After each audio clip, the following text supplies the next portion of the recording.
بسم اللہ الرحمن الرحیم نحمدہ ونصلی علی رسولہ الکریم اما بعد فاعوذ باللہ من الشیطان الرجیم۔ معزز سامعین، آج کا ہمارا موضوع ہے حجۃ الوداع، یعنی نبی اکرم صلی اللہ علیہ وآلہ وسلم کا آخری حج۔ دعوت و تبلیغ کا کام پورا ہو گیا اور اللہ کی الوہیت کے اثبات، اس کے ما سوا کی الوہیت کی نفی اور محمد رسول اللہ صلی اللہ علیہ وآلہ وسلم کی رسالت کی بنیاد پر ایک نئے معاشرے کی تعمیر و تشکیل عمل میں آ گئی۔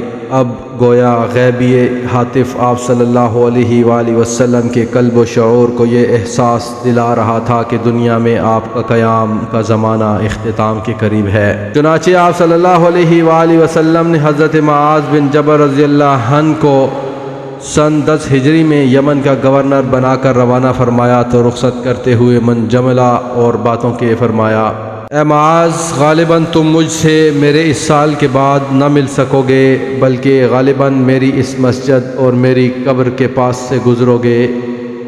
اور حضرت معاذ رضی اللہ عنہ یہ سن کر رسول اللہ صلی اللہ علیہ وآلہ وسلم کی جدائی کے غم سے رونے لگے۔ در حقیقت اللہ چاہتا تھا کہ اپنے پیغمبر کو اس دعوت کے ثمرات دکھلا دے جس کی راہ میں آپ صلی اللہ علیہ وآلہ وسلم نے 20 برس سے زیادہ عرصہ تک طرح طرح کی مشکلات اور مشقتیں برداشت کی تھیں، اور اس کی صورت یہ ہو کہ آپ صلی اللہ علیہ وآلہ وسلم حج کے موقع پر اطراف مکہ میں قبائل عرب کے افراد و نمائندگان کے ساتھ جمع ہوں، پھر وہ آپ صلی اللہ علیہ وآلہ وسلم سے دین کے احکام و شرائع حاصل کریں، اور آپ صلی اللہ علیہ وآلہ وسلم ان سے یہ شہادت لیں کہ آپ نے امانت ادا کر دی، پیغام رب کی تبلیغ فرما دی اور امت کی خیر خواہی کا حق ادا فرما دیا۔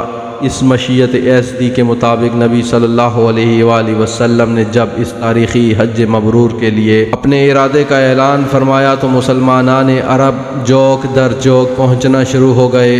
ہر ایک کی آرزو تھی کہ وہ رسول اللہ صلی اللہ علیہ وآلہ وسلم کے نقش پا کو اپنے لیے نشان راہ بنائے اور آپ کی اقتداء کرے۔ پھر سینچر کے دن جب کہ ذوالقعدہ میں 4 دن باقی تھے، رسول اللہ صلی اللہ علیہ وآلہ وسلم نے کوچ کی تیاری فرمائی، بالوں میں کنگھی کی، تیل لگایا، تہبند پہنا، چادر اوڑھی، قربانی کے جانوروں کو کلاوہ پہنایا اور ظہر کے بعد کوچ فرما دیا اور عصر سے پہلے ذوالحلیفہ پہنچ گئے۔ وہاں عصر کی نماز 2 رکعت پڑھی اور رات بھر خیمہ زن رہے۔ صبح ہوئی تو صحابہ کرام رضوان اللہ تعالی علیہم اجمعین سے فرمایا: رات میرے پروردگار کی طرف سے ایک آنے والے نے آ کر کہا، اس مبارک وادی میں نماز پڑھو اور کہو حج میں عمرہ ہے۔ پھر ظہر کی نماز سے پہلے آپ صلی اللہ علیہ وآلہ وسلم نے احرام کے لیے غسل فرمایا۔ اس کے بعد حضرت عائشہ رضی اللہ عنہا نے آپ کے جسم اطہر اور سر مبارک میں اپنے ہاتھ سے زریرہ اور مشک آمیز خوشبو لگائی۔ خوشبو کی چمک آپ کی مانگ اور داڑھی میں دکھائی پڑتی تھی، مگر آپ نے یہ خوشبو دھوئی نہیں بلکہ برقرار رکھی۔ پھر اپنا تہبند پہنا، چادر اوڑھی، 2 رکعت ظہر کی نماز پڑھی۔ اس کے بعد مصلی پر حج اور عمرہ دونوں کا ایک ساتھ احرام باندھتے ہوئے صدائے لبیک بلند کی۔ پھر باہر تشریف لائے، کسوہ اونٹنی پر سوار ہوئے اور دوبارہ صدائے لبیک بلند کی۔ اس کے بعد اونٹنی پر سوار کھلے میدان میں تشریف لے گئے تو وہاں بھی لبیک پکارا۔ اس کے بعد آپ صلی اللہ علیہ وآلہ وسلم نے اپنا سفر جاری رکھا۔ 1 ہفتہ کے بعد جب آپ صلی اللہ علیہ وآلہ وسلم سر شام مکہ کے قریب پہنچے تو ذی طوا میں ٹھہر گئے، وہیں رات گزاری اور فجر کی نماز پڑھ کر غسل فرمایا۔ پھر مکہ میں صبح دم داخل ہوئے۔ یہ اتوار 4 ذی الحج سن 10 ہجری کا دن تھا۔ راستے میں 8 راتیں گزری تھیں۔ اوسط رفتار سے اس مسافت کا یہی حساب بھی ہے۔ مسجد حرام پہنچ کر آپ صلی اللہ علیہ وآلہ وسلم نے پہلے خانہ کعبہ کا طواف کیا، پھر صفا و مروہ کے درمیان سعی کی، مگر احرام نہیں کھولا کیونکہ آپ صلی اللہ علیہ وآلہ وسلم نے حج و عمرہ کا احرام ایک ساتھ باندھا تھا اور اپنے ساتھ ہدی کے جانور لائے تھے۔ طواف و سعی سے فارغ ہو کر آپ صلی اللہ علیہ وآلہ وسلم نے بالائی مکہ میں ہجون کے پاس قیام فرمایا۔ لیکن دوبارہ طواف حج کے سوا کوئی اور طواف نہیں کیا۔ آپ صلی اللہ علیہ وآلہ وسلم کے جو صحابہ کرام اپنے ساتھ ہدی کا جانور نہیں لائے تھے، آپ نے انہیں حکم دیا کہ اپنا احرام عمرہ میں تبدیل کر دیں اور بیت اللہ کا طواف اور صفا و مروہ کی سعی کر کے پوری طرح حلال ہو جائیں، لیکن چونکہ آپ صلی اللہ علیہ وآلہ وسلم خود حلال نہیں ہو رہے تھے، اس لیے صحابہ کرام کو تردد ہوا۔ آپ صلی اللہ علیہ وآلہ وسلم نے فرمایا، اگر میں اپنے معاملے کی وہ بات پہلے جان گیا ہوتا جو بعد میں معلوم ہوئی تو میں ہدی نہ لاتا، اور اگر میرے ساتھ ہدی نہ ہوتی تو میں بھی حلال ہو جاتا۔ آپ صلی اللہ علیہ وآلہ وسلم کا یہ ارشاد سن کر صحابہ کرام نے سر اطاعت خم کر دیا، اور جن کے پاس ہدی نہ تھی وہ حلال ہو گئے۔ 8 ذی الحجہ ترویہ کے دن آپ صلی اللہ علیہ وآلہ وسلم مینا تشریف لے گئے اور وہاں 9 ذی الحجہ کی صبح تک قیام فرمایا۔ ظہر، عصر، مغرب، عشاء اور فجر 5 وقت کی نمازیں وہیں پڑھیں، پھر اتنی دیر توقف فرمایا کہ سورج طلوع ہو گیا۔ اس کے بعد عرفہ کو چل پڑے۔ وہاں پہنچے تو وادی نمرہ میں قبا تیار تھا، اسی میں نزول فرمایا۔ جب سورج ڈھل گیا تو آپ صلی اللہ علیہ وآلہ وسلم کے حکم سے کسوہ پر کجاوا کسا گیا، اور آپ صلی اللہ علیہ وآلہ وسلم بطن وادی میں تشریف لے گئے۔ اس وقت آپ صلی اللہ علیہ وآلہ وسلم کے گرد 1,24,000 یا 1,44,000 انسانوں کا سمندر ٹھاٹھیں مار رہا تھا۔ آپ نے ان کے درمیان ایک جامع خطبہ ارشاد فرمایا۔ آپ صلی اللہ علیہ وآلہ وسلم نے فرمایا، لوگو میری بات سن لو، کیونکہ میں نہیں جانتا شاید اس سال کے بعد اس مقام پر میں تم سے کبھی نہ مل سکوں۔ تمہارا خون اور تمہارا مال ایک دوسرے پر اسی طرح حرام ہے جس طرح تمہارے آج کے دن کی، رواں مہینے کی اور موجودہ شہر کی حرمت ہے۔ سن لو، جاہلیت کی ہر چیز میرے پاؤں تلے رون دی گئی ہے، جاہلیت کے خون بھی ختم کر دیے گئے، اور ہمارے خون میں سے پہلا خون جسے میں ختم کر رہا ہوں وہ ربیعہ بن حارث کے بیٹے کا خون ہے۔ یہ بچہ بنو سعد میں دودھ پی رہا تھا کہ انہی ایام میں قبیلہ حذیل نے اسے قتل کر دیا، اور جاہلیت کا سود ختم کر دیا گیا، اور ہمارے سود میں سے پہلا سود جسے میں ختم کر رہا ہوں وہ عباس بن عبد المطلب کا سود ہے۔ اب یہ سارا کا سارا سود ختم ہے۔ ہاں، عورتوں کے بارے میں اللہ سے ڈرو، کیونکہ تم نے انہیں اللہ کی امانت کے ساتھ لیا ہے اور اللہ کے کلمے کے ذریعے حلال کیا ہے۔ ان پر تمہارا حق یہ ہے کہ وہ تمہارے بستر پر کسی شخص کو نہ آنے دیں جو تمہیں گوارا نہیں، اگر وہ ایسا کریں تو تم انہیں مار سکتے ہو، لیکن سخت مار نہ مارنا، اور تم پر ان کا حق یہ ہے کہ تم انہیں معروف کے ساتھ کھلاؤ اور پہناؤ۔ اور میں تم میں ایسی چیز چھوڑے جا رہا ہوں کہ اگر تم نے اسے مضبوطی سے پکڑے رکھا تو اس کے بعد ہرگز گمراہ نہ ہوگے، اور وہ ہے اللہ کی کتاب۔ لوگو یاد رکھو، میرے بعد کوئی نبی نہیں اور تمہارے بعد کوئی امت نہیں، لہٰذا اپنے رب کی عبادت کرنا، 5 وقت کی نماز پڑھنا، رمضان کے روزے رکھنا، خوشی خوشی اپنے مال کی زکوٰۃ دینا، اپنے پروردگار کے گھر کا حج کرنا اور اپنے حکمرانوں کی اطاعت کرنا۔ ایسا کرو گے تو اپنے پروردگار کی جنت میں داخل ہوگے، اور تم سے میرے متعلق پوچھا جانے والا ہے تو تم لوگ کیا کہو گے؟ صحابہ نے کہا، ہم شہادت دیتے ہیں کہ آپ نے تبلیغ کر دی، پیغام پہنچا دیا اور خیر خواہی کا حق ادا فرمایا۔ یہ سن کر آپ صلی اللہ علیہ وآلہ وسلم نے انگشت شہادت کو آسمان کی طرف اٹھایا اور لوگوں کی طرف جھکاتے ہوئے 3 بار فرمایا، اے اللہ گواہ رہ۔ آپ صلی اللہ علیہ وآلہ وسلم کے ارشادات کو ربیعہ بن امیہ بن خلف اپنی بلند آواز سے لوگوں تک پہنچا رہے تھے۔ جب آپ صلی اللہ علیہ وآلہ وسلم خطبہ سے فارغ ہو چکے تو اللہ عز و جل نے یہ آیت نازل فرمائی، اليوم اکملت لکم دینکم واتممت علیکم نعمتی ورضیت لکم الاسلام دینا۔ آج میں نے تمہارے لیے تمہارا دین مکمل کر دیا اور تم پر اپنی نعمت پوری کر دی اور تمہارے لیے اسلام کو بحیثیت دین پسند کر لیا۔ حضرت عمر رضی اللہ عنہ نے یہ آیت سنی تو رونے لگے۔ دریافت کیا گیا کہ آپ کیوں رو رہے ہیں؟ فرمایا، اس لیے کہ کمال کے بعد زوال ہی تو ہے۔ خطبہ کے بعد حضرت بلال رضی اللہ عنہ نے اذان اور پھر اقامت کہی۔ رسول اللہ صلی اللہ علیہ وآلہ وسلم نے ظہر کی نماز پڑھائی۔ اس کے بعد حضرت بلال رضی اللہ عنہ نے پھر اقامت کہی اور آپ صلی اللہ علیہ وآلہ وسلم نے عصر کی نماز پڑھائی اور ان دونوں نمازوں کے درمیان کوئی اور نماز نہیں پڑھی۔ اس کے بعد سوار ہو کر آپ جائے وقوف پر تشریف لے گئے، اپنی اونٹنی قصوہ کا شکم چٹانوں کی جانب کیا اور جبل مشات پیدل چلنے والوں کی راہ میں واقع ریتلے تودے کو سامنے کیا اور قبلہ رخ مسلسل اسی حالت میں وقوف فرمایا یہاں تک کہ سورج غروب ہونے لگا۔ تھوڑی زردی ختم ہوئی، پھر سورج کی ٹکیا غائب ہو گئی۔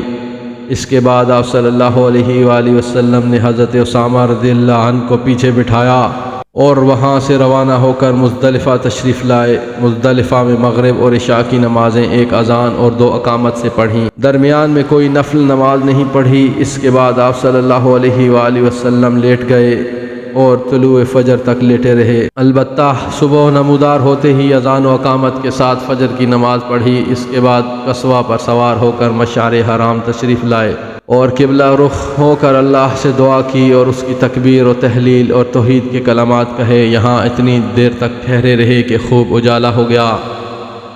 اس کے بعد سورج طلوع ہونے سے پہلے منی کے لیے روانہ ہو گئے اور اب کی بار حضرت فضل رضی اللہ عنہ بن عباس کو اپنے پیچھے سوار کیا۔ بطن محصر میں پہنچے تو سواری کو ذرا تیزی سے دوڑایا، پھر جو درمیانی راستہ جمرہ کبریٰ پر نکلتا تھا اس سے چل کر جمرہ کبریٰ پر پہنچے۔ اس زمانے میں وہاں ایک درخت بھی تھا اور جمرہ کبریٰ اس درخت کی نسبت سے بھی معروف تھا۔ اس کے علاوہ جمرہ کبریٰ کو جمرہ عقبہ اور جمرہ اولیٰ بھی کہتے ہیں۔ پھر آپ صلی اللہ علیہ وآلہ وسلم نے جمرہ کبریٰ کو 7 کنکریاں ماریں۔ ہر کنکری کے ساتھ تکبیر کہتے جاتے تھے۔ کنکریاں چھوٹی چھوٹی تھیں جنہیں چٹکی میں لے کر چلایا جا سکتا تھا۔ آپ صلی اللہ علیہ وآلہ وسلم نے یہ کنکریاں بطن وادی میں کھڑے ہو کر ماری تھیں۔ اس کے بعد آپ صلی اللہ علیہ وآلہ وسلم قربان گاہ تشریف لے گئے اور اپنے دست مبارک سے 63 اونٹ ذبح کیے۔ پھر حضرت علی رضی اللہ عنہ کو سونپ دیا اور انہوں نے بقیہ 37 اونٹ ذبح کیے۔ اس طرح 100 اونٹ کی تعداد پوری ہو گئی۔ آپ صلی اللہ علیہ وآلہ وسلم نے حضرت علی رضی اللہ عنہ کو بھی اپنی ہدی میں شریک فرما لیا تھا۔ اس کے بعد آپ صلی اللہ علیہ وآلہ وسلم کے حکم سے ہر اونٹ کا ایک ایک ٹکڑا کاٹ کر ہانڈی میں ڈالا اور پکایا گیا۔ پھر آپ صلی اللہ علیہ وآلہ وسلم نے اور حضرت علی رضی اللہ عنہ نے اس گوشت میں سے کچھ تناول فرمایا اور اس کا شوربہ پیا۔ بعد ازاں رسول اللہ صلی اللہ علیہ وآلہ وسلم سوار ہو کر مکہ تشریف لے گئے۔ بیت اللہ کا طواف فرمایا، اسے طواف افادہ کہتے ہیں، اور مکہ ہی میں ظہر کی نماز ادا فرمائی۔ پھر چاہے زمزم پر بنو عبد المطلب کے پاس تشریف لے گئے۔ وہ حجاج کرام کو زمزم کا پانی پلا رہے تھے۔ آپ صلی اللہ علیہ وآلہ وسلم نے فرمایا، بنو عبد المطلب تم لوگ پانی کھینچو، اگر یہ اندیشہ نہ ہوتا کہ پانی پلانے کے اس کام میں لوگ تمہیں مغلوب کر دیں گے تو میں بھی تم لوگوں کے ساتھ کھینچتا۔ یعنی اگر صحابہ کرام رضوان اللہ تعالی علیہم اجمعین رسول اللہ صلی اللہ علیہ وآلہ وسلم کو خود پانی کھینچتے ہوئے دیکھتے تو ہر صحابی خود پانی کھینچنے کی کوشش کرتا، اور اس طرح حجاج کو زمزم پلانے کا جو شرف بنو عبد المطلب کو حاصل تھا اس کا نظم ان کے قابو میں نہ رہ جاتا۔ چنانچہ بنو عبد المطلب نے آپ صلی اللہ علیہ وآلہ وسلم کو ایک ڈول پانی دیا اور آپ صلی اللہ علیہ وآلہ وسلم نے اس میں سے حسب خواہش پیا۔ یہ یوم النحر تھا، یعنی ذو الحجہ کی 10 تاریخ تھی۔ نبی صلی اللہ علیہ وآلہ وسلم نے آج بھی دن چڑھے چاشت کے وقت ایک خطبہ ارشاد فرمایا تھا۔ خطبہ کے وقت آپ صلی اللہ علیہ وآلہ وسلم خچر پر سوار تھے اور حضرت علی رضی اللہ عنہ آپ صلی اللہ علیہ وآلہ وسلم کے ارشادات صحابہ رضوان اللہ علیہم اجمعین کو سنا رہے تھے۔ صحابہ کرام کچھ بیٹھے اور کچھ کھڑے تھے۔ آپ نے آج کے خطبے میں بھی کل کی کئی باتیں دہرائیں۔ صحیح بخاری اور صحیح مسلم میں حضرت ابو بکر رضی اللہ عنہ کا یہ بیان مروی ہے کہ نبی صلی اللہ علیہ وآلہ وسلم نے ہمیں یوم النحر کو خطبہ دیا، فرمایا زمانہ گھوم کر پھر اپنی اسی دن کی حیت پر پہنچ گیا ہے جس دن اللہ نے آسمان و زمین کو پیدا کیا تھا۔ سال 12 مہینے کا ہے، جن میں سے 4 مہینے حرام کے ہیں، 3 پے در پے یعنی ذی قعدہ، ذی الحجہ اور محرم، اور 1 رجب مدر جو جمادی الاخرہ اور شعبان کے درمیان ہے۔ آپ صلی اللہ علیہ وآلہ وسلم نے یہ بھی فرمایا کہ یہ کون سا مہینہ ہے؟ ہم نے کہا اللہ اور اس کے رسول بہتر جانتے ہیں۔ اس پر آپ خاموش رہے۔ یہاں تک کہ ہم نے سمجھا کہ آپ اس کا کوئی اور نام رکھیں گے، لیکن پھر آپ نے فرمایا کیا یہ ذی الحجہ نہیں ہے؟ ہم نے کہا کیوں نہیں؟ آپ نے فرمایا یہ کون سا شہر ہے؟ ہم نے کہا اللہ اور اس کے رسول بہتر جانتے ہیں۔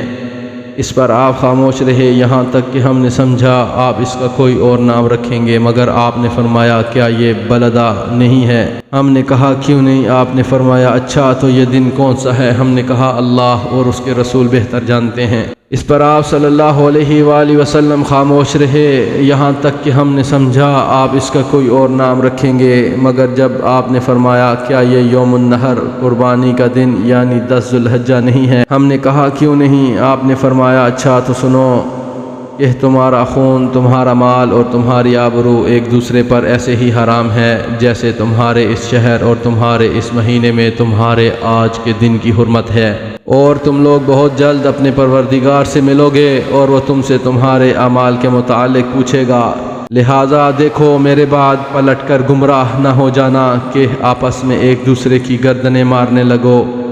بتاؤ کیا میں نے تبلیغ کر دی؟ صحابہ نے کہا ہاں۔ آپ صلی اللہ علیہ وآلہ وسلم نے فرمایا اے اللہ گواہ رہنا، جو شخص موجود ہے وہ غیر موجود تک میری باتیں پہنچا دے، کیونکہ بعض وہ افراد جن تک یہ باتیں پہنچائی جائیں گی وہ بعض موجود سننے والے سے کہیں زیادہ ان باتوں کے در و بست کو سمجھ سکیں گے۔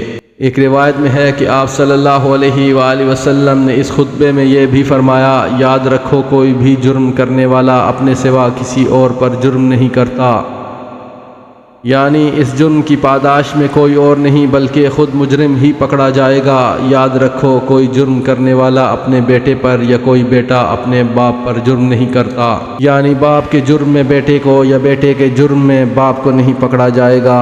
یاد رکھو شیطان مایوس ہو چکا ہے کہ اب تمہارے اس شہر میں کبھی بھی اس کی پوجا کی جائے، لیکن اپنے جن اعمال کو تم لوگ حقیر سمجھتے ہو ان میں اس کی اطاعت کی جائے گی اور وہ اسی سے راضی ہوگا۔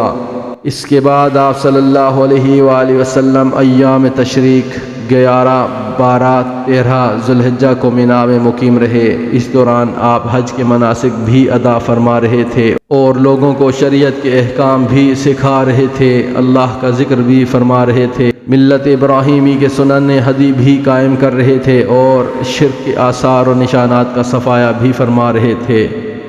آپ نے ایام تشریق میں بھی ایک دن خطبہ دیا، چنانچہ سنن ابی داؤد میں بسند حسن مروی ہے کہ حضرت سرا بنت بنہان رضی اللہ عنہا نے فرمایا کہ رسول اللہ صلی اللہ علیہ وآلہ وسلم نے ہمیں رؤوس کے دن خطبہ دیا اور فرمایا کیا یہ ایام تشریق کا درمیانی دن نہیں ہے؟ آپ صلی اللہ علیہ وآلہ وسلم کا آج کا خطبہ بھی کل کے خطبے جیسا تھا اور یہ خطبہ سورہ نصر کے نزول کے بعد دیا گیا تھا۔ ایام تشریق کے خاتمے پر دوسرے یوم النفر یعنی 13 ذی الحجہ کو نبی صلی اللہ علیہ وآلہ وسلم نے مینا سے کوچ فرمایا اور وادی ابطح کے خیف بنی کنانہ میں فروکش ہوئے۔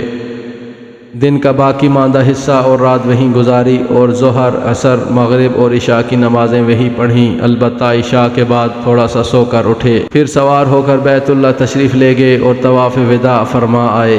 اور اب تمام مناسک حج سے فارغ ہو کر آپ صلی اللہ علیہ وآلہ وسلم نے سواری کا رخ مدینہ منورہ کی راہ پر ڈال دیا، اس لیے نہیں کہ وہاں پہنچ کر راحت فرمائیں بلکہ اس لیے کہ اب پھر اللہ کی خاطر اللہ کی راہ میں ایک نئی جد و جہد کا آغاز فرمائیں۔